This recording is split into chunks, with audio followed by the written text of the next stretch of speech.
Good afternoon लोगोफोर, नोंथांमोननि गेजेरावहाय फैगौ सेप्तेम्बरनि 30 तारिखआवहाय नोंथांमोननि गेजेराव गोदान मुभि लानानै फैदों। नोंथांमोना जायफ्रा गोदान मुभि नायनो होननानै गोसो जानानै दङ, नोंथांमोना जोंनि बे गान्धीबारि फुजासालिनि बे फिल्डआवहाय नोंथांमोना फैनानै नायफैनो हागोन। फैगौ सेप्तेम्बरनि 30 तारिखआवहाय दिन्थिफुंनाय जागोन।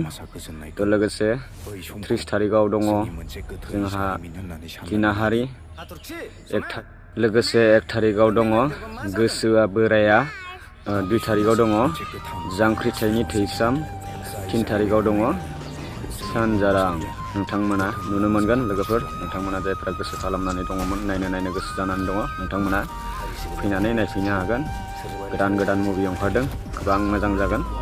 लोगोसे नोंथांमोना फैबानो जाबाय आरोना। जोंनि तामुलपुर डिस्ट्रिक्ट गान्धीबारि सिङावहाय